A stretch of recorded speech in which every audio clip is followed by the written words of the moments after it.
Can we take a bone stock factory rifle to 511 yards with 22 LR? That is the question. This challenge is actually harder than it sounds. 511 yards is a true ELR distance with a 22 LR. Why 511 yards? Well, it's 511 days at 511tactical.com, both online and in their stores. If you haven't checked out the stores, they're pretty awesome.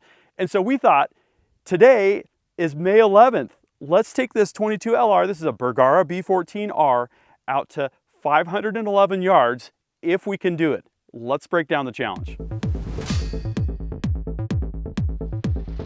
Gavin here from ultimatereloader.com. This is a huge challenge. This rifle over here, we've taken out to about 400 yards, and I'll tell you, that is difficult. It's difficult if you're using a traditional BC-based ballistic drop calculator.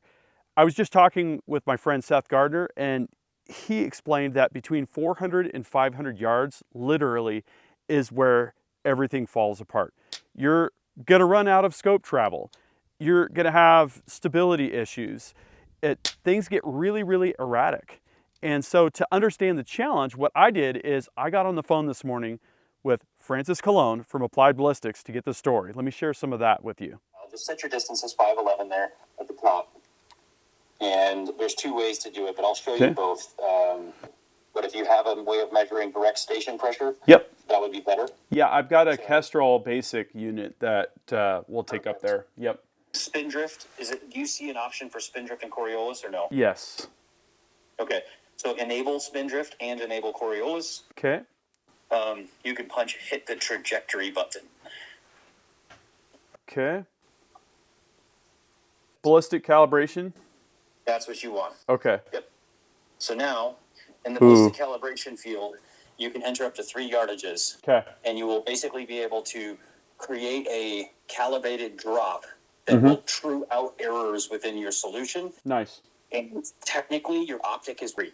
Right. If I were you, I would do, say, probably 150, 250, 350, or 1, 2, 350, and 4.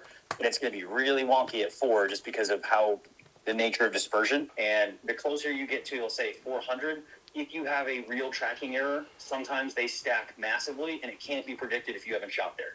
Is I might go out to 450 or 500 if I can find a spot. I think I have a 450 that I can do without a lot of hiking. And then for the 511, we literally have to hike up the canyon to put the target up there. So it's a big commitment, you know. Your groups will likely be 20 to 25 inches tall and wide at that point, if not wider because of wind. Yeah. They're going to be huge groups. Even with a really good rifle, they're likely to be very large.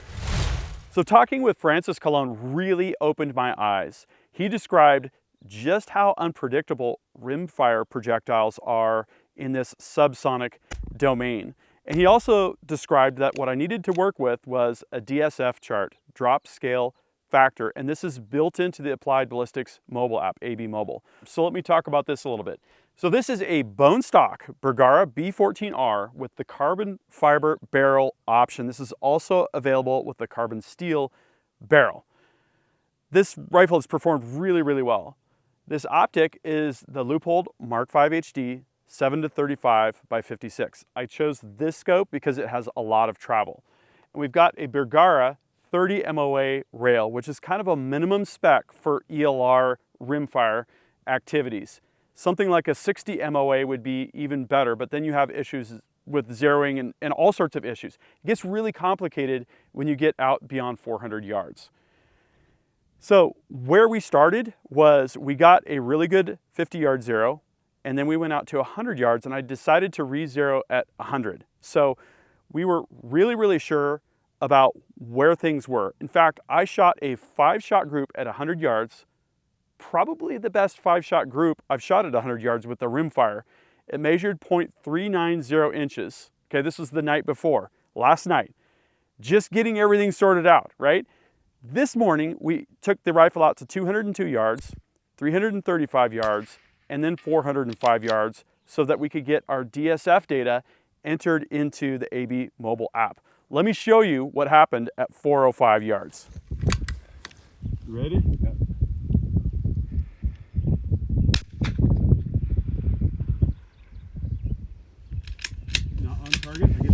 You were low? Low? Wow. Where did that hit? Do it again.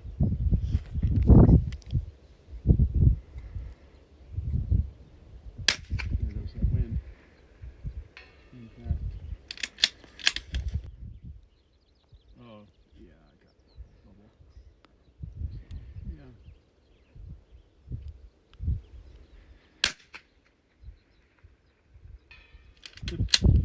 We're on it now.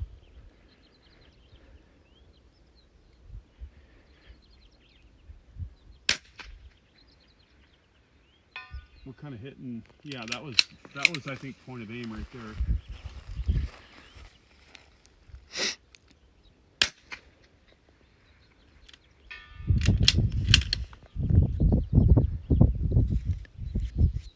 So going out to 405 yards is a big challenge, but we did get on steel on the second shot, and it had to do with guessing what our wind value needed to be. I had to hold a little bit more for wind. But we're still talking about a group that's about that big at 405 yards. And literally going to 500 and then going to 510, even between 500 and 510 makes a huge difference. So going out to 405 was a real confidence builder. I felt like we really needed that data in our pocket to know how DSF was going to translate and calibrate our trajectory for this crazy shot. But the last thing we did was to go to 505. We had to go to the left of the target quite a bit to find a patch where we could actually get a little bit of visual feedback. And what we shot at was a sandy rock face.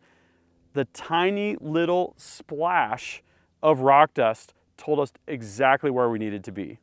And this was a critical exercise. We could not shoot anywhere near the target because there's no visual feedback. We've got grass growing out of wet dirt, zero splash, zero trace with this low humidity today, right? So what we just saw was that our elevation was way off even after going through DSF. This is the unpredictable world of subsonic rimfire ballistics. I aimed at the middle of this rock face, and where I was hitting was at the top and at the right 1 3/4 mils.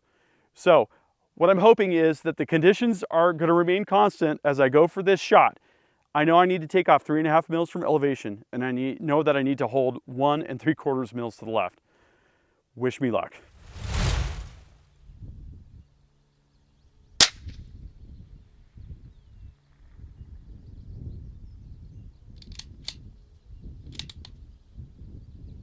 I'm going to back the wind off just a touch. You ready? Ready.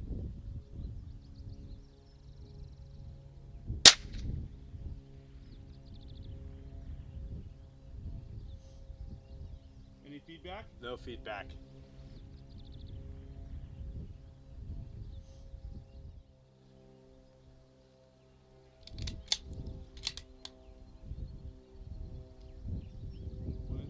Left wind, I'm going to give it a touch more elevation.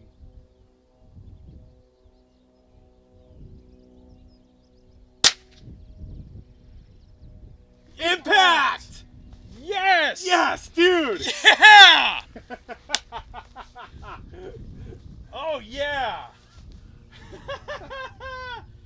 Oh, man, that's awesome. So the question was, could we hit a target with 22 ELR at 511 yards? The answer is yes.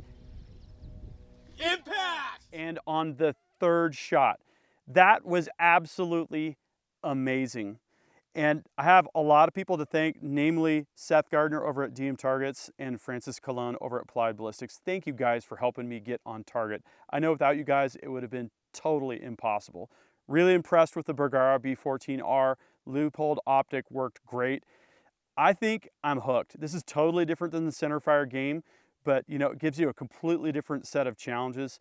And I love big challenges, so I'm gonna do this some more. And about 5'11", I've been wearing 5'11" gear for years. I wear these pants all day, every day, whether it be the SHOT Show, working in the studio, or hiking out here hanging steel. Love 5'11" gear, and if you want to take advantage of the 20% off sale, 511 days, just click on the link up here. Just a few more days to save 20%.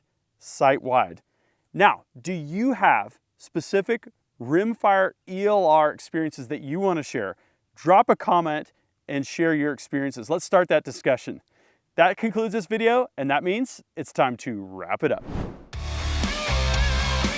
I hope you enjoyed this video. Don't forget to like and subscribe. Also, we're on Facebook, YouTube, Rumble, where we've got unrestricted content, and Instagram. Make sure to follow us on all those channels. Ultimate Reloader also has a commercial solutions division serving law enforcement, the military, and the gun industry.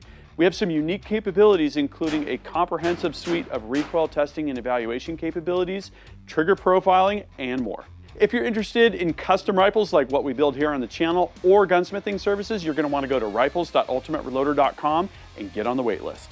If you want to learn lucrative gunsmithing like what I show here on the channel, including building custom rifles and Cerakote plus a whole bunch more, you're going to want to check out the Colorado School of Trades, schooloftrades.edu. Thanks again for watching.